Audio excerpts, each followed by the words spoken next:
नमस्कार.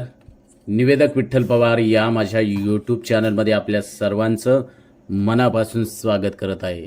अक्षय तृतीया याबद्दलचा एक प्रेरणादायी व्हिडिओ मी तयार केलेला आहे. अक्षय तृतीया म्हणजे काय आणि अक्षय तृतीयाचं महत्त्व याबद्दलच थोडक्यात माहिती आपल्याला या ठिकाणी देतोय. अक्षय तृतीया म्हणजे एक असा दिवस जो कधीही क्षय न पावणार आहे, म्हणूनच याला अक्षय तृतीया म्हणतात.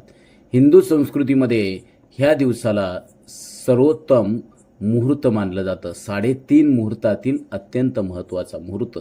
कुठल्याही शुभकार्याची सुरुवात करायची असेल, मग ते सोनं खरेदी असो, नवीन व्यवसाय असो, शिक्षणाची सुरुवात असो, उद्योग व्यवसायाला सुरुवात असो, लग्न सोहळा असो, तर असे विविध कार्यक्रम या दिवशी आवर्जून घेतले जातात. अक्षय तृतीया हा दिवस अत्यंत मंगलदायी, अत्यंत पवित्र मानला जातो. पुराणामध्ये सांगितल्यानुसार याच दिवशी भगवान श्री विष्णूंचा परशुराम अवतार झाला. पांडवांना जंगलवासामध्ये अक्षय पात्र लाभलं, जे कधीही रिकामं होत नसे. त्याचप्रमाणे या दिवशी केलेलं पुण्य, दान, जप, तप हे सर्व अक्षय होतं, म्हणजे याचा क्षय कधीच होत नाही.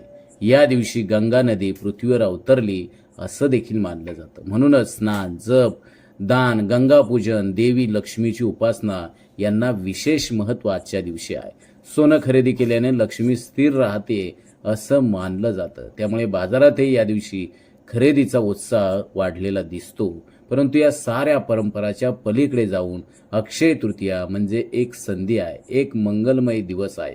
आपल्या मनातल्या चांगुलपणाला जागवण्याची, सत्कर्माच्या वाटेवर चालण्याची आणि दान, सेवा आणि करुणा यांचं बीज रुजवण्याची, ते बीज लावण्याची.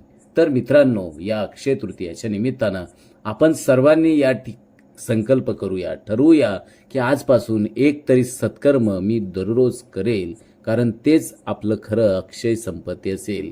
जर व्हिडिओ आवडला असेल तर या व्हिडिओला लाईक करा, कमेंट्स करा आणि हा व्हिडिओ आवडल्यानंतर तो शेअर देखील करा.